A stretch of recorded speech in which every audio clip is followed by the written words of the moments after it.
Good morning students. இன்றைக்கி நம்ம transportation in plant and circulation in அனிமல்ஸில் டிரான்ஸ்போர்ட்டேஷன் இன் பிளான்ட்ஸ் பார்த்துட்டு இருந்தோம். லாஸ்ட் கிளாஸில் means of transport in plants, diffusion, active transport, osmosis இதெல்லாம் பார்த்தோம், இம்பிபிஷன்லாம். இப்போது அடுத்த topic root hair water absorbing unit. Root hair water absorbing unit தமிழில் என்ன சொல்கிறோம் அப்படின்னா, ரூட் ஹேர் அப்படிங்கிறத வேர் தூவிகள் அப்படின்னு சொல்லுவோம். சரிங்களா? இப்போ ரூட் ஹேர்னால் வேர் தூவி, வாட்டர் அப்சார்பிங் யூனிட் நீர் எப்படி அந்த வேர் தூவி உறிஞ்சுது அப்படிங்கிறத பார்க்க போகிறோம். சரிங்களா? சரி, வேர் தூவி அப்படின்னா என்னன்னு முதல்ல தெரிஞ்சிருக்கணும் இல்லையா? நம்ம பாருங்கள், இதுதான் வேர் தூவி. அதாவது ஒன்றும் இல்லை, நீங்கள் வெறுமனே வீட்டில் எங்கே முன்னாடி எங்கேயாவது ஒரு செடி இருந்ததுன்னா பிச்சு வேரோடு பிடுங்கி பாருங்கள். அதில் பார்த்தீங்கன்னா வேரில் சின்ன சின்ன முடி மாதிரி அது சின்ன சின்ன சின்னதாக இருக்கும் இல்லையா? அதுதான் வேர் தூவிகள் அப்படின்னு சொல்லுவோம். அதுக்கு இங்கிலீஷில் ரூட் ஹேர். சரிங்களா? முடி மாதிரியே தான் இருக்கும், அதனால தான் அதுக்கு ரூட் ஹேர்னு பேர். அந்த வேரில் சின்ன சின்னதாக இருக்கிறது எல்லாமே ரூட் ஹேர்ஸ். சரியா? அதெல்லாம் என்ன வேலை பண்ணுது, எப்படி செய்யுது அப்படின்னு பார்க்கலாம். There are millions of root hairs on the tip of the root which absorb water and minerals by diffusion. அதாவது ஒரு ரூட் எடுத்துட்டிங்க அப்படின்னா அதில் மில்லியன்ஸ் ஆஃப் ரூட் ஹேர்ஸ் இருக்கும். சரிங்களா? அவ்வளோ சின்ன சின்னதாக மைன்யூட்டாக இருக்குல்ல, நீங்கள் பார்த்துருப்பீங்க. சரியா? அந்த மாதிரி நிறைய ரூட் ஹேர்ஸ் அதில் இருக்கும் அந்த டிப்பில், ரூட்டில். அது பார்த்திங்கன்னா அது என்ன வேலை செய்யுது அப்படின்னா, நம்ம ஆல்ரெடி பார்த்துருக்கோம், நம்ம செடிக்கு எங்கே ஊற்றுறோம்? வேரில் தான் தண்ணி ஊற்றுறோம் இல்லையா? அப்போ வேர் தான் அதை அப்சர்வ் பண்ணணும் இல்லையா? அப்போது அந்த அப்சார்பிங், வாட்டர் அப்சார்பிங் வேலையை யார் பண்ணுறாங்க அப்படின்னா ரூட் ஹேர் தான் பண்ணுது. சரியா? வாட்டர் அண்ட் மினரல்ஸ் இது ரெண்டையும் அப்சர்வ் பண்ணக்கூடியது இது ரூட் ஹேர். எந்த மெத்தடில்? டிஃப்யூஷன் மெத்தடில். ஓகேவா? புரிஞ்சுதா? இப்போது ரூட்டில் பார்த்தீங்க அப்படின்னா ரூட் ஹேருங்கிறது there are million root hairs. அந்த ரூட் டிப்பில் நிறைய இருக்கும். ரூட் இப்படி இருக்கணும் அப்படின்னா அப்படியே மைனூட்டாக சின்ன சின்னதாக அப்படியே நிறைய இருக்கும். சரியா? இது எல்லாமே ரூட் ஹேர்ஸ். இந்த ரூட் ஹேர்ஸ் என்ன பண்ணுது அப்படின்னு பார்த்தீங்க அப்படின்னா வாட்டரை அப்சர்வ் பண்ணுது. சரிங்களா? வாட்டர் நீங்கள் கீழே ஊற்றுறீங்க, வாட்டரை ஊற்றுவீங்க. சிலர் செடியெல்லாம் வளரணுன்னா புளிச்ச மோரெலாம் நல்ல தண்ணியில் கலந்து அப்படி ஊற்றுவீங்க. இந்த மாதிரியெல்லாம் ஊற்றும்போது அந்த வாட்டர் அண்ட் மினரல்ஸை இந்த ரூட் ஹேர்ஸ் என்ன பண்ணுது? அப்சர்வ் பண்ணுது. இந்த ரூட் ஹேர்ஸ் அப்சர்வ் பண்ணிக்கும். அப்படியே அப்சர்வ் பண்ணி எந்த மெத்தடில் அப்சர்வ் பண்ணது? டிஃப்யூஷன் மெத்தடில். ஆல்ரெடி நம்ம பார்த்தோம், ஹையர் கான்சன்ட்ரேஷன் லோயர் கான்சன்ட்ரேஷனுக்கு ஃப்ளோ ஆகும், அதுக்கு எந்த ஹெல்ப்பும் தேவையில்லை அப்படின்னு பார்த்தோம் இல்லையா டிஃப்யூஷனில். அந்த மெத்தடில் இது என்ன பண்ணும்? ஊற்றுற தண்ணியை அப்படியே அப்சர்வ் பண்ணிக்கும். சரிங்களா? நீங்கள் எவ்வளோ தண்ணி ஊற்றினாலும் சரி, அதை இந்த ரூட் ஹேர் வழியாக அப்சர்வ் பண்ணி அதில் தேவையான தண்ணியும் மினரல்ஸும் இந்த லீவ்ஸ்க்கு, ஸ்டெம்ஸ்க்கு எல்லாத்துக்கும் டிஸ்ட்ரிபியூட் பண்ணும். சரிங்களா? சரி, அடுத்து பாருங்கள், root hair are thin walled. அந்த ரூட் ஹேர் எப்படி இருக்குன்னா ரொம்ப தின்னாக இருக்கும் இல்லையா? நம்ம பார்க்குறதுக்கே ரொம்ப மைன்யூட்டாக சின்னதாக இருக்குது. அந்த வால் எப்படி இருக்கும்? ரொம்ப தின்னாக இருக்கும். ஓகேவா? லேயர் மாதிரி லைட்டாக ஒரு சின்ன லேயர் மாதிரி இருக்கும். சரியா? Thin walled and slender extension of epidermal cell. ஸ்லெண்டராலும் அதுவும் தின் வால்டு தான். சரியா? எபிடர்மல் செல் எப்படி இருக்கும்னா அது அதுவும் தின் வால்டாக தான் இருக்கும். That increase the surface area of absorption.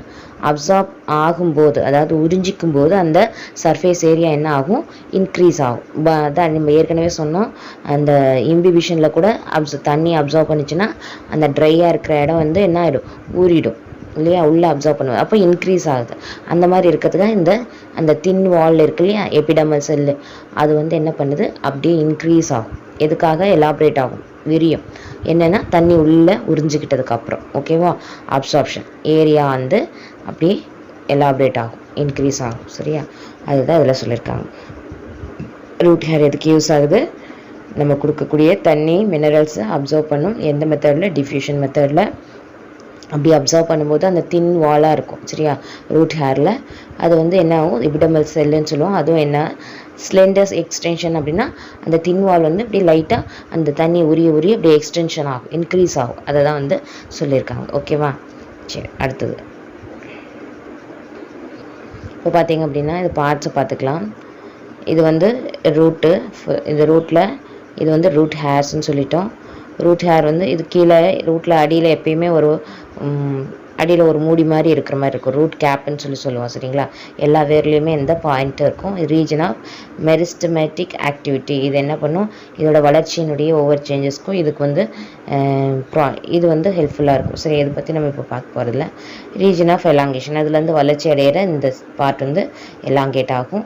Region of maturation ஆகிடுச்சுன்னா இந்த வேர் தூவிகள் வந்துடும், அதாவது ரூட் ஹேர் வந்து வளர்ச்சி அடையும். சரியா, அதுதான் இதில் காமிச்சிருக்காங்க. ஓகேவா, அடுத்த டாபிக் இப்போ பார்த்தீங்க அப்படின்னா pathway of water absorbed by roots. சரிங்களா, pathway of water absorbed by roots. ரூட்டில் எப்படி எந்த வேல வாட்டர் வந்து அப்சார்ப் பண்ணப்படுது, அதான் நம்ம சொல்லிட்ட ரூட் ஹேருன்னு சொல்லிட்டோம். அந்த ரூட் ஹேரில் எப்படி தண்ணி உறிஞ்சி அது எப்படி ஸ்டெம்முக்கு போகுது, எப்படி லீவ்ஸ்க்கு போகுது, எப்படி வளர்ச்சி அடையுது, இதெல்லாம் போனால் தானே அங்கெல்லாம் போனால் தானே வளரும் இல்லையா, அது எப்படிங்கிறத நம்ம இதில் பார்க்குறோம். சரிங்களா, once the water enters the root hairs, the concentration of water molecules in the root hair cells become more than that of the cortex. ரூட்டில் இருக்கக்கூடிய கார்டெக்ஸ் செல்ஸ் இருக்கும். சரிங்களா, அந்த கார்டெக்ஸ் செல்ஸ் என்ன பண்ணும் அப்படின்னா, அந்த வாட்டர் மாலிகுல் வந்து எப்பயுமே உள்ள நம்ம கொடுக்கக்கூடிய வாட்டர் மாலிகுல் வந்து ஹையர் கான்சன்ட்ரேஷனில் இருக்கும்.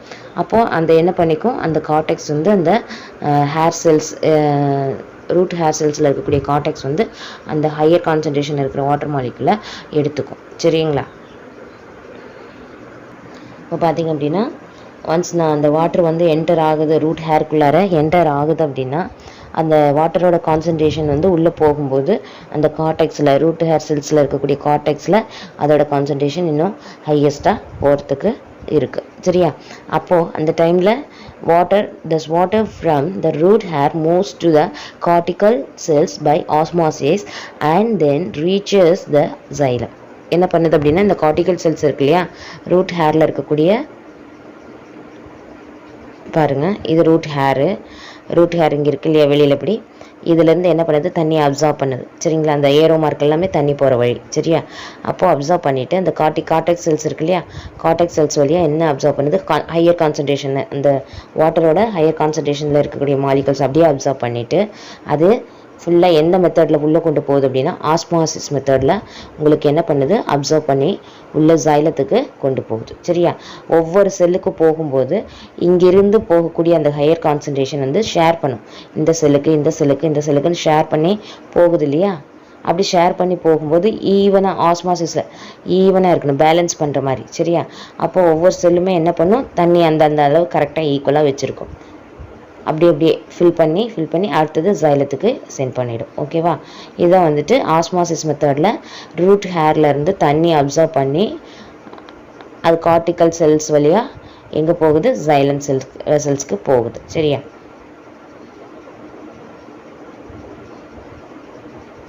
அடுத்தது பாருங்கள், types of movement of water into the root cells. சரியா, எப்படி எந்த மாதிரி மூமெண்ட் வந்து ரூட் செல்ஸ்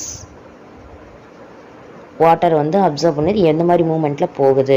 இப்போ நம்ம சொன்னோம் கார்டிகல் செல் வழியாக நம்ம அதை வந்து தண்ணி அப்சர்வ் பண்ணி சைலத்துக்கு கொண்டு போகுது, ஆஸ்மாசிஸ் மெத்தடில் கொண்டு போகுது அப்படின்னு சொன்னோம். சரியா, அப்போது ஸ்டெம்முக்கு கொண்டு போகும், ஸ்டெம்மோட அந்த சைலத்துக்கு கொண்டு போகுது. சரியா, அப்போது அந்த போகக்கூடிய மூமெண்ட், அந்த சைலம் வந்து ஸ்டெம்முக்கும் லீவில் இருக்கக்கூடிய சைலத்துக்கும் போகுது அப்படின்னா அந்த மூமெண்ட் வந்து எந்த மாதிரி மூமெண்ட்டில் அது போகும். சும்மா ஊற்றுனோடனே சர்ன்னு அது போயிடுச்சு அப்படின்னு சொல்ல முடியாது இல்லையா. எந்த மாதிரி மூமெண்ட்டில் உள்ளே இருக்கக்கூடிய செல்ஸ் எல்லாம் என்ன மாதிரி ப்ராசஸ் பண்ணி அந்த தண்ணியை எந்த மாதிரி மூமெண்ட்டில் கொண்டு போகுது அப்படின்னா அதுக்கு 2 மூமெண்ட் இருக்குது அப்படின்னு சொல்லியிருக்காங்க. அது என்னன்றதை இப்போ பார்க்கலாம். இப்போ பார்த்தீங்க அப்படின்னா once water is absorb by the root hairs it can move deeper into root layers by 2 distinct pathway. அது போகிறதுக்கான 2 வழி இருக்குது அப்படின்னு சொல்லியிருக்காங்க. அந்த 2 வழியில் தான் இந்த தண்ணியை வந்து அதாவது வாட்டர் நீங்கள் ஊற்றுற வாட்டரை அப்சர்வ் பண்ணி அது ரூட் ஹேர் வந்து டீப்பாக கொண்டு போகும். சரியா, அப்போ அந்த மூமெண்ட் வந்து 2 வேல இருக்குது. என்னென்ன வே அப்படின்னு பார்த்தீங்கன்னா அப்போப்ளாஸ்ட் பாத்வே, சிம்ப்ளாஸ்ட் பாத்வே. சரிங்களா, apoplast pathway and symplast pathway. இந்த பாத்வேயில் தான் அது என்ன பண்ணுது, தண்ணியை அப்சர்வ் பண்ணி கொண்டு போகுது. சரி, இந்த பாத்வே எந்த இடத்துல எப்படி போகுது அப்படிங்கிறத நம்ம பார்க்கலாம். சரியா, இப்போ பாருங்கள், இதில் செல்வால் ஓகேவா, இப்போ வந்து அப்சர்வ் பண்ணிச்சு, ரூட் ஹேர் அப்சர்வ் பண்ணிச்சு, கார்டெக்ஸ் செல் வழியாக நமக்கு சைலத்துக்கு போகுதுன்னு நம்ம சொன்னோம். சரியா, அப்போ அந்த உள்ள அப்சர்வ் பண்ணி உள்ளே போகக்கூடிய அந்த 2 பாத்வேயில் ஒன்று சிம்பிளாஸ்ட்டு ஒன்று அப்போபிளாஸ்ட்னு சொல்லிட்டோம். அந்த 2 பாத்வேல எப்படி அது அந்த செல் வழியாக நுழைஞ்சு போகுது அப்படிங்கிறத பார்க்குறோம். சரிங்களா? இப்போ பார்த்தீங்க அப்படின்னா இது எல்லாமே வந்து செல்ஸ். இது இந்த ப்ரௌன் கலரில் கொடுத்துருக்காங்க, இது எல்லாமே செல். ஓகேவா? ஒன்னோட என்ன இது கனெக்டிங்கில் இருக்குது. சரியா? இப்படி செல் வந்து கனெக்டிங்கில் இருக்குது, அதாவது கனெக்டிங்னா ஜாயிண்டாக இருக்குது. ஓகேவா? இதில் பார்த்தீங்க அப்படின்னா ஒரு சில பார்ட்டில் பாருங்கள் இந்த ஸ்பேஸ் இருக்கும். ஃபார் எக்ஸாம்பிள் நான் ஒரு செல் போடுறேன். இப்படி செல் இருக்கு இல்லையா, இது ரெண்டுத்துக்கு நடுவில் இந்த ஸ்பேஸ், இது இன்டர்செல்லுலார் ஸ்பேஸ். சரிங்களா? இந்த ஸ்பேஸ் வந்து இருக்கும். இந்த ஸ்பேஸில் பார்த்தீங்க அப்படின்னா ஒவ்வொன்றுக்கும் ஒரு கனெக்டிங் இருக்கும். சரிங்களா? இப்போது இந்த ஓப்பன் இருக்கும், இந்த ஓப்பன் வந்து இன்னொரு செல்லோட அப்படியே கனெக்டிங் கொடுத்துருக்கும். சரியா? அதே மாதிரி இங்கே இதில் வந்து ஒரு ஓப்பன் இருக்கும், அது இன்னொரு செல்லோட கனெக்டிங் கொடுத்துருக்கும். சரியா? இந்த மாதிரி சின்ன சின்ன குட்டி குட்டி ஓப்பன்ஸ் இருக்கும். சரிங்களா? இந்த ஸ்டேஜில் என்ன பண்ணுது அப்படின்னா இந்த அப்போபிளாஸ்ட் சிம்பிளாஸ்ட் ஸ்டேஜ்னா இங்கே பாருங்க, இங்கே படத்துலேயே கொடுத்துருப்பாங்க. அப்போபிளாஸ்ட்டுங்கிறது க்ரீன் கலரில். இது என்ன பண்ணும் அப்படின்னா இந்த செல் இருக்கு இல்லையா, செல்லில் இங்கே இந்த ஓப்பன் இருக்குது, செல் மெம்பரன் இருக்குது, எந்த வழியாகவும் ஊடுருவி உள்ளே போகாது. இதை அப்சர்வ் பண்ணக்கூடிய இந்த பாத்வேல போகக்கூடிய தண்ணி என்ன பண்ணுது அப்படின்னா பாருங்கள், இந்த ஓப்பன் இருக்குது, இதுக்குள்ளாரையும் உள்ளே போயிடாது. அப்புறம் செல் மெம்பரனும் அப்சர்வ் பண்ணாது. அது என்ன பண்ணும், அது போகிற அந்த பாத்வேல இப்படியே போயிட்டே இருக்கும். எதுக்குள்ளாரையும் இந்த உள்ளார போயிடாது, செல்லுக்குள்ளார போகாது. ஓகேவா? புரிஞ்சதா என்ன சொல்கிறேன்ட்டு? அப்போபிளாஸ்ட்டுங்கிறது உங்களுக்கு அந்த பிக்சரில் க்ரீன் கலர் கோடு இருக்கு இல்லையா, அதை காமிச்சிருப்பாங்க. அது என்ன பண்ணும் அப்படின்னா அவுட்டர் பார்ட் செல் இருக்கு இல்லையா, அந்த அவுட்டர் பார்ட்டில் அந்த கேப் வரும் இல்லையா, அந்த கேப் வழியாக தான் போயிட்டே இருக்குமே ஒழிஞ்சு அந்த செல்லோட ஓப்பனிங்குள்ளாரையும் போகாது, செல் மெம்பரனும் அப்சர்வ் பண்ணாது. சரியா? செல் வாலில் இருக்கக்கூடிய மெம்பரனும் என்ன பண்ணும், அப்சர்வ் பண்ணாது. சரியா? சரி, இப்போ சிம்பிளாஸ்ட்னா என்ன அப்படின்னு பார்த்தீங்கன்னா, சிம்பிளாஸ்ட் வந்து நம்ம போட்டோம் இல்லையா, செல்லில் அந்த ஓப்பன் இருக்குன்னு சொன்னோம் இல்லையா, இப்போ இப்படி இருக்குது அப்படின்னா இதில் ஒரு ஓப்பன் வரும், அந்த ஓப்பன் வந்து திருப்பி இன்னொரு செல்லோட கனெக்ட் ஆகுது. சரியா? அப்போது என்ன ஆகும், அந்த செல்லுக்கு வாட்டர் போகும், இதில் ஒரு ஓப்பன் இருக்கும். அந்த மாதிரி இருந்துச்சு இல்லையா, அதில் என்ன பண்ணும், சிம்பிளாஸ்ட்டுங்கிறது அந்த ஓப்பன் வழியாக உள்ளே போய் செல்லுக்குள்ளார அப்படியே பாஸ் பண்ணும். சரியா? அதான் பாருங்க, ப்ளூ கலர் கோடில் கொடுத்துருக்காங்க, எல்லாமே அந்த ஓப்பன் வழியாக தான் உள்ளே போகுது. சரியா? அப்போது தெரிஞ்சுக்கோங்க, அப்போபிளாஸ்ட் வந்து செல் மெம்பரனில் தாண்டியும் உள்ளே போகாது, அந்த செல் ஓப்பன் இருக்கு இல்லையா, அந்த செல் வால் ஓப்பன் அதுக்குள்ளாரையும் உள்ளே போகாது. சரிங்களா? இந்த பிளாஸ்மா மெம்பரன் அதை அப்சர்வ் பண்ணாது. சரியா? அப்போ இந்த மாதிரி ஸ்டேஜில் தான் என்ன ஆகுது, நமக்கு அப்போபிளாஸ்ட் பாத்வேல தண்ணி உள்ளே போகுது, அண்ட் தென் சிம்பிளாஸ்ட் பாத்வேலையும் உள்ளே போகுது. சரியா? இதில் புரிஞ்சிச்சு இல்லையா?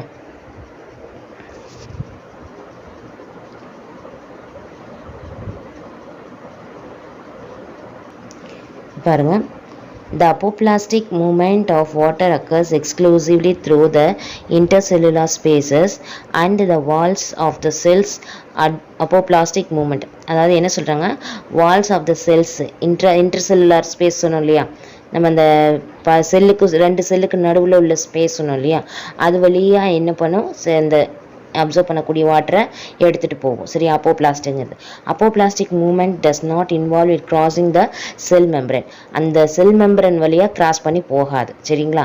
அது என்ன பண்ணும், அந்த இன்டர்செல்லுலார் ஸ்பேஸ் வழியாக தான் நுழைஞ்சு போகுமே ஒழிஞ்சு வேறு எந்த செல் மெம்பரனும் அப்சர்வ் பண்ணாது. This movement is depend on the gradient. சரிங்களா? அதோட கிரேடியன்ட் பொறுத்து அது மூமெண்ட்டு இருக்கும். ஓகேவா? இது symplast pathway. In the pathway, in this method, water molecules move to the adjacent cells through the plasma membrane, cytoplasm and plasmodesmata. இப்போ என்ன சொல்கிறாங்க அப்படின்னா, இந்த சிம்பிளாஸ்ட் பாத்வே பார்த்திங்க அப்படின்னா வாட்டர் மாலிகுலை அப்சர்வ் பண்ணி அட்ஜசன்ட் செல்ஸ் வழியாக உள்ளே போகும். அதாவது மெம்பரனுக்குள்ளாரியே போகும், செல் மெம்பரனுக்குள்ளாரியே என்ன பண்ணும், போகும். செல் மெம்பரனுக்குள்ளார போய் சைட்டோபிளாசம் வழியாக பிளாஸ்மோடெஸ்மேட்டா அந்த ஸ்டேஜில் அப்படி உள்ளே நுழைஞ்சு போகும். சரியா தண்ணி? ஆனால் அப்போபிளாஸ்ட் என்ன பண்ணும், உள்ளே நுழையவே செல்லுக்குள்ளாரையே போகாது. பட் இது வந்து செல்லுக்குள்ளார செல் மெம்பரன் வழியாக உள்ளே நுழைஞ்சி உள்ளே போகும். சரிங்களா? This method of transport is low as water moves through plasma membrane. It is in accordance to the concentration gradient.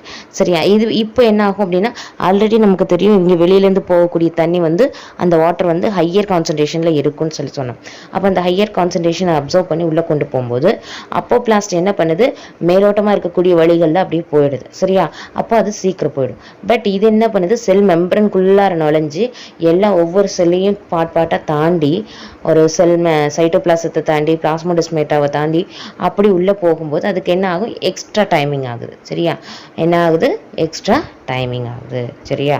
அதனால இது கொஞ்சம் ப்ராசஸ் என்னவா நடக்கும், ஸ்லோவாக நடக்கும். எல்லாத்துக்கும் போகுது இல்லையா, அப்போ ஸ்லோவாக நடக்கும். சரிங்களா? அப்போது இது வந்து எதை பொறுத்து, கான்சன்ட்ரேஷனை பொறுத்து. சரியா? அப்படி நடக்குது.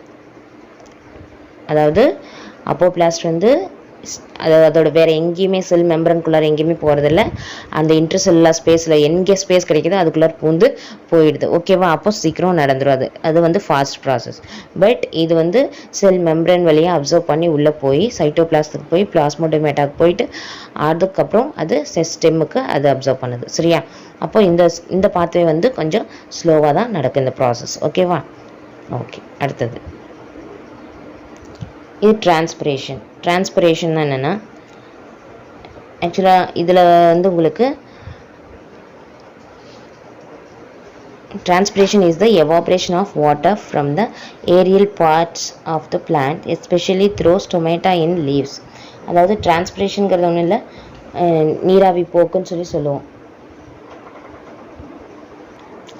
டிரான்ஸ்பிரேஷன்னா என்னென்னா நீராவி போக்கு. சரிங்களா? அதை அப்சர்வ் பண்ணிவிட்டு அது நீராவியை வெளியில் போகுது இல்லையா, அதுதான் டிரான்ஸ்பிரேஷன். அது ப்ராசஸ் வந்து எவாப்ரேட் ஆகுது, தண்ணி எவாப்ரேட் ஆகுது. சரியா? அது என்ன பண்ணும், பிளான்ட்டில் அதை அப்சர்வ் பண்ணி இலைக்கு அந்த லீவ்ஸ்க்கு கொண்டு போகுது இல்லையா தண்ணி, லீவ்ஸில் தான் என்ன எவாப்ரேஷன் நடக்குது. சரிங்களா? அப்போது அதில் என்ன இருக்கும் அப்படின்னா, ஸ்டொமேட்டா அப்படிங்கிற அந்த செல் இருக்கும். அந்த ஸ்டொமேட்டல் செல்ஸ் தான் என்ன பண்ணும், அதை அப்சர்வ் பண்ணிவிட்டு அதுக்கப்புறம் எவாப்ரேஷனை பண்ண வைக்கும், டிரான்ஸ்பிரேஷன் நடக்கும். சரியா?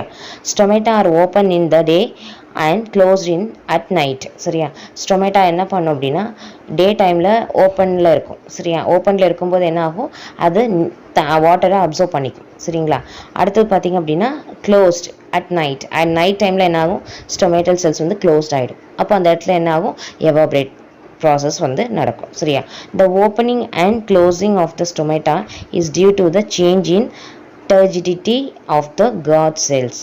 இது வந்து ஓப்பன் ஆகிறதும் க்ளோஸ் ஆகிறதும் எது மூலிமா நடக்குது அப்படின்னா, காட் செல்ஸ் மூலிமா. காட் செல்ஸ்னால் அது ஒரு சேஃப்டி செல்ஸ் இருக்கும் இல்லையா, அதாவது எப்படி வந்து ஒரு சிஎம் போகிறாங்கன்னா அவங்க பிளாக் கேட்ஸ் இருப்பாங்க இல்லையா, அந்த மாதிரி ஒரு காட் செல் இருக்கும். அந்த காட் செல் என்ன பண்ணும் அப்படின்னா, அதை சேஃப் பண்ணும். அதாவது ஓப்பனாக இருக்கும்போது அது வந்து டர்ஜிடாக ஆகும். சரியா? ஓப்பன் அதாவது உப்பி வரும். சரியா? டர்ஜிட் ஆகும்போதுன்னா அப்சர்வ் பண்ணது இல்லையா, அப்போ உப்பி வரும். அப்போது அதே செல் வந்து என்ன ஆகும், ஃப்ளாசிட் ஆகிடும். எப்போது, நைட் டைமில் அது சுருங்கி இருக்கும்போது ஃப்ளாசிட் ஆகிடும். சரியா? அந்த காட் செல்ஸ் தான் அதை வந்து இந்த டர்ஜிட் டைம், அதாவது டே டைமில் டர்ஜிடாகவும் நைட் டைமில் ஃப்ளாசிடாகவும் வச்சுருக்கும். சரியா?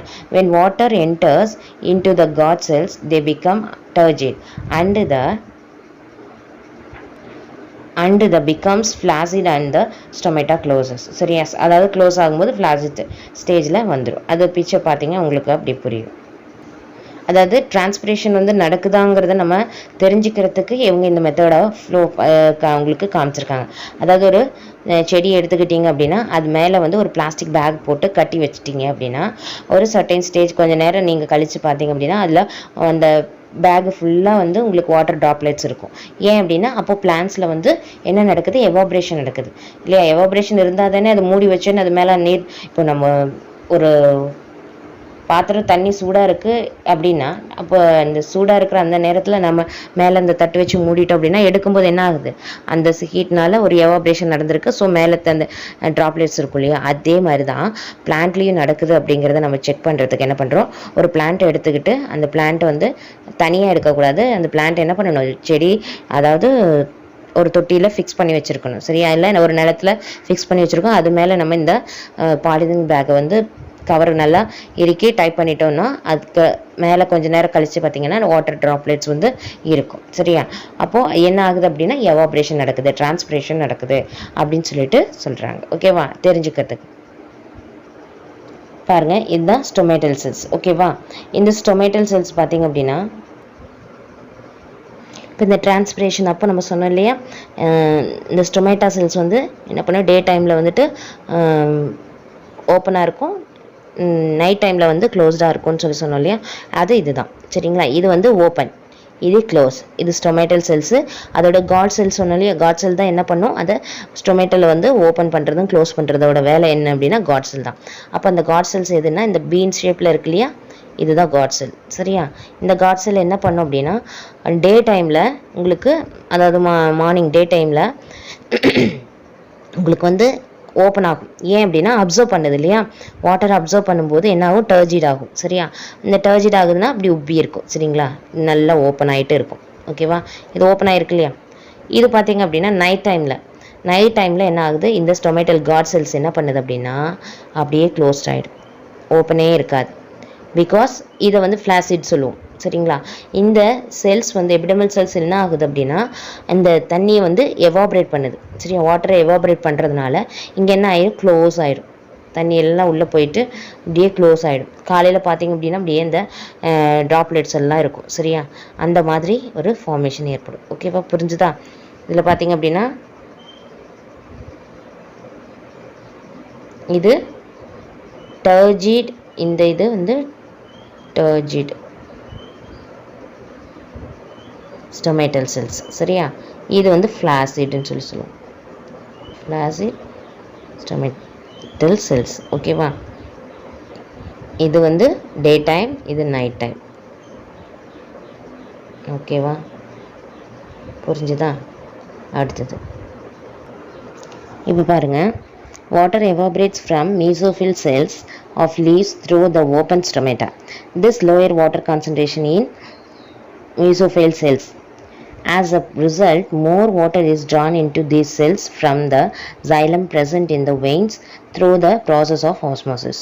சரியா? இப்போ என்ன சொல்கிறாங்க அப்படின்னா, இப்போ அந்த நீங்கள் ஊற்றக்கூடிய அந்த வாட்டர் வந்து என்ன பண்ணுது, இந்த ரூட் வந்து அப்சர்வ் பண்ணி நமக்கு ஸ்டெம்முக்கு கொடுக்குதுன்னு சொல்லியிருந்தோம். ஸ்டெம்மில் இருக்கக்கூடிய ஜைலம் வந்து அதை எடுத்துக்கிட்டு போகுது, அங்கேருந்து லீவ்ஸில் இருக்கக்கூடிய ஜைலத்துக்கு போகுது. ஓகேவா? இந்த ப்ராசஸ் வந்து நடந்துட்டுருக்கு. இது வந்து இப்போ நடக்குது அப்படின்னா என்ன மாதிரி மெத்தடில், ஆஸ்மாசிஸ் மெத்தடில் தான் சொல்லியிருந்தேன். ஏற்கனவே நம்ம பார்த்தோலே ஒரு செல்லேருந்து இன்னொரு செல்லுக்கு போகும்போது ஈவனாக அந்த ஃப்ளோ ஆகும். சரியா? இப்படி ஒரு செல் இருக்குன்னா அப்போது வாட்டரோட கான்சன்ட்ரேஷன் இங்கே ஹையராக இருக்குது. ஸோ இங்கேருந்து ஹையராக இருக்கும்போது ஒவ்வொரு செல்லுக்கும் என்ன ஆகுது, ஈவனாக ப்ராசஸ் பண்ணும்.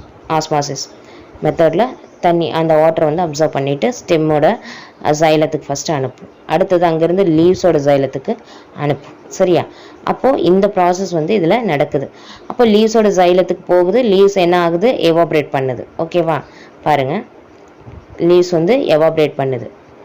இந்த மாதிரி water is transpiration is the process whereby water that is absorbed by plant usually through the root or evaporated into the atmosphere from the leaves of the plant. அப்போ அந்த அட்மாஸ்பியரில் என்ன பண்ணுது, இது லீவ்ஸ் வந்து எவாபரேட் பண்ண வைக்குது. அதுக்கு காரணம் இந்த ஸ்டொமேட்டல் செல்ஸ்ன்னு நம்ம சொல்லிட்டோம். அது வந்து லீவ்ஸில் இருக்குன்னு சொல்லிட்டோம். ஓகேவா? இப்படி நடக்குது, எவாபரேட் ஆகிடுச்சு. எவாபரேட் ஆன உடனே என்ன ஆகிடும், அந்த இடத்துல ட்ரை ஆகிடுச்சுன்னா என்ன ஆகும், இப்போ தண்ணி இருக்குது, தண்ணி எவாபரேட் ஆகிடுச்சுன்னா அந்த இடத்துல என்ன ஆகிடும், ஒன்றுமே இருக்காது, ட்ரை ஆகிடும். அப்போ அந்த செடி என்ன ஆகும், அது சரியாக வளர்ச்சி இல்லாமல் போகும். பட் அந்த ப்ராசஸ் அதில் இருக்காது. என்ன நடக்கும், அப்போது நம்ம தண்ணி ஊற்றிக்கிட்டே இருக்கோம். தண்ணி ஊற்றுற எப்பயுமே, இப்போ காலையில் எழுந்தோடனே நீங்கள் ஒரு பக்கெட் தண்ணி ஃபுல்லாக ஊற்றிட்டீங்க செடிக்கு அப்படின்னா, அப்போ இது என்ன நடக்குது, அங்கே என்ன நடக்குது அப்படின்னா, அதே மாதிரி ரூட் வந்து கொஞ்சம் கொஞ்சமாக அந்த தண்ணியை அப்சர்வ் பண்ணி ஸ்டெம்முக்கு லீவுக்கு அனுப்புது அப்படின்னு நம்ம சொல்லிட்டோம். அப்போது அனுப்புன அந்த தண்ணியை தான் அது என்ன பண்ணிது, எவாப்ரேட் பண்ணுது. அப்போ எவாப்ரேட் பண்ணிடுச்சு. அப்போ திருப்பி என்ன ஆகும், ரூட்டு அதே தண்ணியை அப்சர்வ் பண்ணி கொண்டாந்து கொடுக்கும். அப்போ அந்த அப்சர்வ் பண்ணி கொண்டாந்து கொடுக்கறதுக்கு என்ன ஒன்று தேவை அப்படின்னா, ஒரு புல் தேவை. சரியா? அந்த ஒரு புல் இருந்தால் இழுக்கணும் இல்லையா. ஃபார் எக்ஸாம்பிள், இப்போ நம்ம என்ன பண்ணுறோம், போர் போடுறாங்க, கிணத்துலேருந்து தண்ணி எடுக்கிறாங்க அப்படின்னு எடுத்துக்குவோம். போர் விடுங்க, கிணத்துல தண்ணி இருக்குது, ஆழமான கிணறு. ஸோ மேலே நமக்கு தண்ணி வேணும். அப்போ என்ன பண்ணுவாங்க, மோட்டார் வச்சு என்ன பண்ணுறாங்க, புல் பண்ணுறாங்க, ஒரு ஃபோர்ஸ் க்ரியேட் பண்ணி புல் பண்ணுறாங்க. மேலே வந்து தண்ணி அந்த பைப் வழியாக மேலே கொண்டு வர்றாங்க. சரியா? அது மாதிரி இப்போ என்னது, கிணறு மாதிரி தான். ரூட்டுங்கிறது உங்களுக்கு கிணறு மாதிரி தான், இலைக்கு. ஓகேவா? லீவ்ஸுக்கு கிணறு மாதிரி தான். அப்போ அதில் ஊற்றுற தண்ணி அங்கே லீவ்ஸுக்கு போகணும். அப்போ ஒரு புல் தேவை. அப்போ அங்கே மோட்டார் அப்படின்னு நம்ம சொல்ல முடியுமா, மோட்டார் எதுவும் வச்சு நம்ம இழுக்க முடியுமா, இல்லை. அப்போ என்ன நடக்குது அப்படின்னா, அந்த டிரான்ஸ்பிரேஷன் புல்லுன்னு ஒரு ப்ராசஸ் நடக்குது. இதுக்கு இன்னொரு எக்ஸாம்பிள் சொல்லலாம். இப்போ நீங்கள் ஒரு கப்பில் ஜூஸ், ஒரு டம்ளரில் நீங்கள் ஜூஸ் வச்சுருக்கீங்க, அதை ஸ்ட்ரா வச்சுட்டு நீங்கள் குடிக்கிறீங்க. ஓகேவா? அப்போது இந்த ஸ்ட்ரா வச்சு குடிக்கும்போது பார்த்தீங்க அப்படின்னா இப்படி ஒரு கப் இருக்குது, அந்த கப்பில் ஜூஸ் இருக்குது, நீங்கள் ஸ்ட்ரா வச்சு இது உரியிறீங்க. ஓகேவா? அப்போ அந்த ஸ்ட்ராவில் உறிஞ்சிட்ருக்கீங்க. இங்கே நீங்கள் இந்த வாய்ப்பகுதி இருக்கு இல்லையா, இந்த இடத்துல நீங்கள் உறிஞ்சி குடிச்சிட்டீங்க. இந்த இடத்துல இருக்கிற ஜூஸ் நீங்கள் என்ன பண்ணிட்டீங்க, ஏங்க தெளிவாக போடலாம். கிளாஸு, இதில் ஜூஸ் இருக்குது, இங்கே ஸ்ட்ரா. சரியா? இந்த ஸ்ட்ராவில் இங்கேருந்து உறிஞ்சிட்டிங்க, தண்ணி வந்து உள்ள அந்த ஜூஸ் வந்து அப்சர்வ் பண்ணி போயிடுச்சு. இந்த இடத்துல சிப் பண்ணுறீங்க. ஓகேவா? அப்போது இந்த இடத்துல இருக்கக்கூடிய அந்த ஜூஸ் உங்கள் வாயில் போயிடுச்சு. அப்போ இந்த இடத்துல எதுவுமே இல்லாமையா இருக்கும்? கிடையாது. அடுத்ததுலேருந்து திருப்பியும் இங்கே உரியும் போது ஜூஸ் வரும். அதே ஜூஸ் திருப்பி வாய்க்கிட்ட வரும். அப்போ இதை நீங்கள் இந்த பார்ட்டை குடிச்சிருவீங்க. திருப்பி இங்கேருந்து கீழே வரும். சரியா? அப்போ கண்டினியூஸ் ப்ராசஸ் நடந்துகிட்டே இருக்கும். எங்கேயுமே அங்கே வந்து ட்ரை அவுட் ஆகாது, இல்லாமல் நிற்காது. சரியா? கடைசியாக தண்ணி ஃபுல்லாக இந்த ஜூஸை ஃபுல்லாக நீங்கள் குடிச்சு முடிச்சாதான் அந்த ஸ்ட்ராவில் ஜூஸே இல்லாமல் போகும். ஆனால் ஜூஸ் இருக்கிற வரைக்கும் என்ன ஆகும், நீங்கள் உரிய இந்த இடத்துல இருக்கிற பார்ட் காலியாகும், திருப்பி இங்கே இருக்கிறது இப்படி வந்துடும். புரியுது நான் என்ன சொல்கிறேன்ட்டு? அப்போது என்ன ஆகும் அப்படின்னா, அப்போது ஒரு புல் இருக்குல்ல, அங்கே நீங்கள் இங்கேருந்து உரியிறீங்க. சரிங்களா? சக் பண்ணுறீங்க. சக் பண்ணும்போது என்ன ஆகுது, இங்கிருந்து அது அப்படியே இழுக்கப்படுது. ஒரு புல் போயிட்டே இருக்கு. சரி, அந்த புல் இருக்கிறதுனால என்ன ஆகுது, இந்த இடத்துக்கிட்ட இருக்கிற பார்ட் காலியானாலும் திருப்பி அந்த இடத்துக்கு இன்னொரு பின்னாடி இருக்கிறது போகுது. ஓகேவா? அப்படியே ஒரு லைனில் வந்துட்டு முன்னாடி இருக்கிறவங்க போயிட்டாங்கன்னா அடுத்தடுத்து அந்த ஸ்பேஸ் அப்படியே நகர்ந்துட்டே போகிறாங்க இல்லையா, அதே மாதிரி இது ஒரு கண்டினியூஸ் ப்ராசஸாக இருக்குது. நீங்கள் ஊற்றக்கூடிய அந்த தண்ணி வந்து அதை அப்சர்வ் பண்ணி இந்த மாதிரி ப்ராசஸில் தான் ஒரு புல் இந்த இலைக்கிட்ட எவாப்ரேட் ஆகும்போது அது என்ன ஆகுது, ஒரு டிரான்ஸ்பிரேஷன் புல் ஏற்பட்டு அந்த புல்னால என்ன ஆகுது, மீண்டும் ரூட்டில் இருந்துட்டு உங்களுக்கு அந்த தண்ணி அந்த வாட்டரை வந்து அப்சர்வ் பண்ணி ரூட்லேருந்து இங்கே ஸ்டெம்லேருந்து லீவ்ஸ்ன்னு வரும். சரியா? மீண்டும் அது எவாப்ரேட் ஆகும். மீண்டும் அப்படியே கண்டினியூஸாக வந்துக்கிட்டே இருக்குமே ஒழிஞ்சு எங்கேயுமே ஸ்ட்ரக் அவுட் ஆகி நிற்காது. சரிங்களா? சுத்தமாக நீங்கள் தண்ணியே ஊற்றலை அப்படிங்கும்போது அந்த சுச்சுவேஷனில் அதுதான் என்ன ஆகும், அதனால தான் என்ன ஆயிடுது, காஞ்சி போயிடுது, வாடி போயிடுதுன்னு சொல்கிறோம் இல்லையா பிளான்ட்டு. அது எல்லாமே என்ன, அதனால் சுத்தமாக நம்ம தண்ணியை ஊற்றாது போகுது. இல்லை தண்ணி ஏதோ ஒரு விதத்தில் அது கிடச்சிக்கிட்டே இருந்துச்சு அப்படின்னா அது என்ன பண்ணும், கண்டினியூஸாக இந்த ப்ராசஸ் நடந்துகிட்டே இருக்கும். இதை அப்சர்வ் பண்ணி கொடுத்துட்டே இருக்கும்.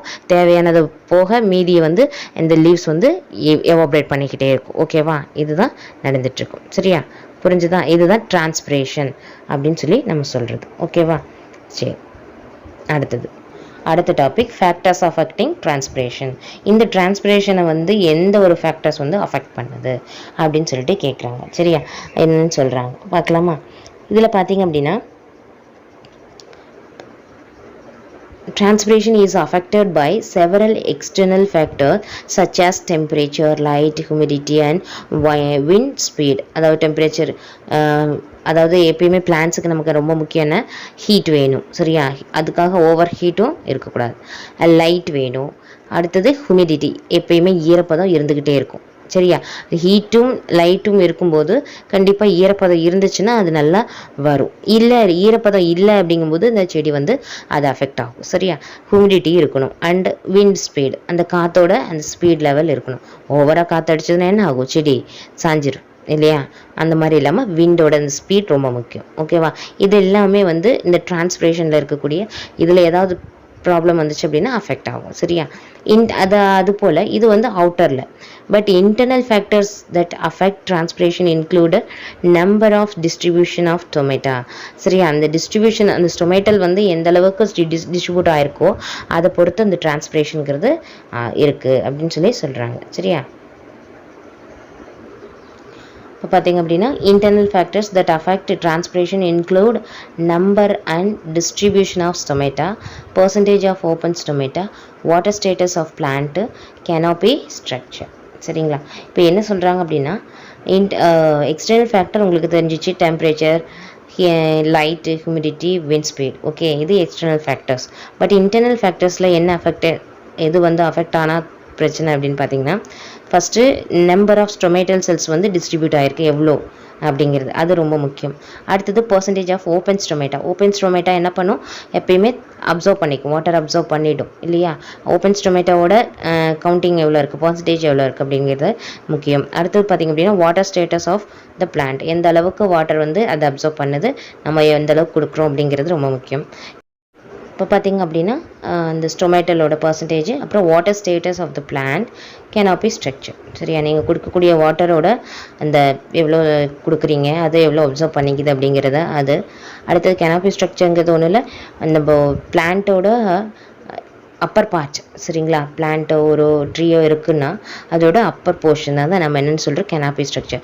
ஏன் அப்படின்னா அப்பர் போர்ஷனில் இருக்கிறது பார்த்திங்க அப்படின்னா டைரக்ட் சன்லைட்டுக்கு அது வந்து க்ளோஸ்டாக இருக்கும் இல்லையா, டைரக்ட் சன்லைட் அதில் கிடைக்கும். பட் இதே லோயர் பார்ட்டில் இருக்கக்கூடிய அந்த போர்ஷனில் இருக்கக்கூடிய லீவ்ஸுக்கு சன்லைட் வந்து ஈஸியாக கிடைக்காது, டைரெக்டாக வராது இல்லையா, அதுக்கும் கொஞ்சம் நிழல் படிஞ்ச மாதிரி இருக்கும். பட் மேலே அப்பர் போர்ஷனில் இருக்கிறது, ஃபார் எக்ஸாம்பிள் இப்போ பாருங்கள், இப்போ இந்த ட்ரீ ஒன்று இருக்குது அப்படின்னா இதில் நிறைய லீவ்ஸ் இப்படி வருது இல்லையா, கிளைகள், அந்த பிரான்ச்சஸ் இருக்குது. இதில் பார்த்திங்க அப்படின்னா மேலே இருக்கக்கூடிய இந்த லீவ்ஸ்க்கு பார்த்திங்க அப்படின்னா டைரக்ட் சன்லைட் கிடைக்கும். ஓகேவா, பட் இந்த லோயர் பார்ட்டில் இருக்கக்கூடிய லீவ்ஸ் இதுக்கெல்லாம் வந்து டைரக்ட் சன்லைட்டுங்கிறது கொஞ்சம் ரேராக தான் கிடைக்கும் இல்லையா. அப்போது இதை விட என்ன ஆகும், இது வந்து அப்பர் போர்ஷனில் இருக்கிறது நமக்கு என்ன ஆகும், டைரக்ட் சன்லைட்டில் இருக்கும்போது எவாப்ரேஷன் சீக்கிரம் நடக்கும், சீக்கிரம் எவாப்ரேஷன் ஆகிடும். அப்போ அந்த சீக்கிரம் எவாப்ரேஷன் ஆகும்போது இங்கேருந்து ஒரு புல் கிடச்சி திருப்பியும் வந்து ரூட்டில் இருந்துட்டு வாட்டர் வந்து ஸ்டெம் அண்ட் லீவுக்கு போகும். சரியா, அப்போ டைரக்ட் எவாப்ரேஷன் சீக்கிரம் எங்கே கிடைக்குதுன்னா அப்பர் பார்ட்டில். இதில் ஏதாவது ஒரு ப்ராப்ளம் வந்துச்சு அப்படின்னா அதை நம்ம என்னென்னு சொல்கிறோம், கெனாப்பி ஸ்ட்ரக்சர்னு சொல்கிறோம். இது ஒரு அஃபெக்ட் ஆகக்கூடிய ஃபேக்டர் அப்படின்னு சொல்கிறாங்க. சரியா, இன்னும் கெனாப்பி ஸ்ட்ரக்சர்னு சொன்னோம். இது வந்து பார்த்திங்க அப்படின்னா இது ஸ்டொமேட்டல் செல்ஸ் ஆல்ரெடி நம்ம பார்த்துட்டோம். இந்த ஸ்டொமேட்டல் செல்ஸோட இந்த ஓப்பன் வந்து டர்ஜிட்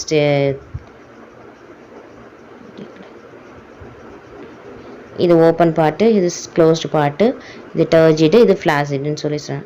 இந்த காட் செல் வந்து என்ன ஆகிடும், ஸ்ட்ரிங்க் ஆகிடும், அதாவது சுருங்கிடும், க்ளோஸ் ஆகிக்கும். சரியா, அதை தான் வந்து நம்ம இப்படி சொல்கிறோம். சரியா, இது வந்து ஸ்டொமேட்டல் செல்ஸோட பார்ட்ஸ். ஓகேவா, குளோரோபிளாஸ்ட்டு செல்வால் இருக்கும். ஸ்டொமேட்டா வந்து எங்கே, இதுதான் நடுவில் வந்து ஓப்பன், இதுதான் வந்து ஸ்டொமேட்டான்னு சொல்லுவோம். சரியா, அந்த ஓப்பன் ஸ்பேஸு. இது வந்து வேக்யூல். சரிங்களா, இது காட் செல், இது ரெண்டுமே வந்து katsu.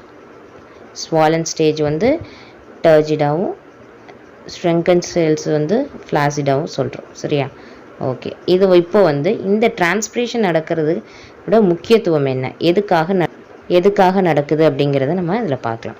Significance of transpiration creates transpirational pull for transport of water. உங்களுக்கே தெரியும் டிரான்ஸ்பிரேஷன் நடக்கும்போது என்ன நடக்குதுன்னு சொன்னோம், அந்த லீவ்ஸில் வந்து எவாப்ரேஷன் நடக்கும், அண்ட் தென் அந்த ஸ்டேஜில் வந்து ஒரு புல் ஒரு க்ரியேட் ஆகும். அந்த புல் க்ரியேட் ஆகும்போது திருப்பி ரூட்டில் இருந்துட்டு கண்டினியூஸ் ப்ராசஸ் நடந்துகிட்டே இருக்கும். வாட்டர் வந்து அப்போ பாட்டுக்கு லீவுக்கு வந்துக்கிட்டே இருக்கும், கண்டினியூஸாக வந்துட்டுருக்கும். அதுக்கு தான் நம்ம என்ன சொன்னோம், ஜூஸ் வந்து ஸ்ட்ராவில் குடிக்கிறீங்க அப்படின்னா உரியும் போது என்ன ஆகும், கண்டினியூஸ் ப்ராசஸ் வந்துகிட்டே இருக்கும் இல்லையா. அது வந்து அந்த இடத்துல ஸ்பேஸே வராது, உங்களுக்கு ஸ்பேஸே இருக்காது இல்லையா. அந்த மாதிரி இதுலேயும் என்ன நடக்கும், ஒரு புல் டிரான்ஸ்பிரேஷன் புல் ஏற்பட்டு அதுலேருந்து தண்ணி அப்சர்வ் பண்ணி கொண்டு போய்கிட்டே இருக்கும். ஓகேவா, அப்போ இந்த டிரான்ஸ்பிரேஷனில் என்ன கிடைக்குது, டிரான்ஸ்பிரேஷன் புல் இருக்குது. அப்புறம் அடுத்தது பார்த்திங்க அப்படின்னா சப்ளைஸ் வாட்டர் ஃபார் ஃபோட்டோசிந்தசிஸ். சரிங்களா, ஃபோட்டோசிந்தசிஸ் அப்படின்னா உங்களுக்கே தெரியும், ஒளிச்சேர்க்கைன்னு சொல்லுவோம் தமிழில் இல்லையா. அந்த ஸ்டேஜில் வந்துட்டு என்ன ஆகுது, தேவையான அந்த வாட்டரை வந்து சப்ளை பண்ணிகிட்டே இருக்கும். ஓகேவா, and transport minerals from soil to all parts of the plant இல்லையா. அந்த பிளான்ட்டை ரூட் என்ன பண்ணுது, சாயில் இருக்கக்கூடிய எல்லா மினரல்ஸும் அதை வந்து என்ன பண்ணும், டிரான்ஸ்போர்ட் பண்ணும். எல்லா அந்த பிளான்ட்டோட ஸ்டெம்மு லீவ்ஸுன்ற எல்லா பார்ட்ஸுக்கும் அது வந்து டிரான்ஸ்போர்ட் பண்ணும். சரியா, அடுத்தது cools the surface of the leaves by evaporation. Evaporation ஆகும்போதே பார்த்திங்க அப்படின்னா அந்த லீவ்ஸ் வந்து ஒரு சில்னஸ் இருக்கும். சரியா, நமக்கே தெரியும் இல்லையா, நமக்கு வேர்க்கும் போது எவாப்ரேட் ஆகுது அப்படின்னா அப்போ என்ன ஆகும், நம்ம உடம்பு வந்து ஒரு கூலிங் கிடைக்கும் இல்லையா, அந்த சில்னஸ் வந்து அதுக்கு கிடைக்கும் லீவ்ஸ்க்கு. சரியா, எதனால், எவாப்ரேட் ஆகிறதுனால. இப்போ பார்த்திங்க அப்படின்னா அடுத்தது keeps the cells turgid hence maintains the shape. சரியா, அப்போ அந்த செல்ஸ் வந்து டர்ஜிட்டில் இருந்துச்சு அப்படின்னா அந்த டே டைமில் என்ன பண்ணும், அந்த ஷேப் வந்து மெயின்டைன் ஆகிட்டே இருக்கும். ஏன்னா தண்ணி கிடச்சிக்கிட்டே இருக்குது, அதை அப்சர்வ் பண்ணிக்கிட்டே இருக்குது, லீவ்ஸ் எவாப்ரேட் ஆகிட்டே இருக்கும், எல்லா ப்ராசஸும் அப்படியே கண்டினியூஸாக நடந்துகிட்டே இருக்கும். சரியா, ஸோ இந்த டிரான்ஸ்பிரேஷன் இந்த ப்ராசஸ் நடக்கிறதுனால தான் ஒரு பிளான்ட் வந்து நல்லா தளதளன்னு வளர்ந்துருக்கு, அது நல்லா பூ கொடுக்குது, காய் கொடுக்குது, கனி கொடுக்குதுன்னு நம்ம சொல்கிறோம் இல்லையா. அதெல்லாம் எதனால், இந்த டிரான்ஸ்பிரேஷன் நடக்கிறதுனால. ஸோ ரொம்ப ரொம்ப இம்பார்ட்டண்ட் என்ன, டிரான்ஸ்பிரேஷன். இதில் ஏதாவது ஒரு ஃபேக்டர் அஃபெக்ட் ஆகி ஏதாவது ஒரு ப்ராப்ளம் வந்துச்சுன்னா அப்போ இந்த பிளான்ட் என்ன ஆகும், அது வந்து டெட் ஆகிடும். சரியா, எந்த ப்ராசஸும் நடக்காத போயிடுச்சு அப்படின்னா அது பிரச்சனை தான். சரியா, இதுதான் நம்ம பிளான்ட்டில் நடக்கக்கூடிய transpiration and types of movement, அந்த பாத்வே என்னென்ன, அப்போப்ளாஸ்ட்டு, சிம்பிளாஸ்ட்டு, இதெல்லாம் பார்த்தோம். நீ அடுத்த கிளாஸில் அடுத்த டாபிக் பற்றி பார்க்கலாம். Okay, thank you.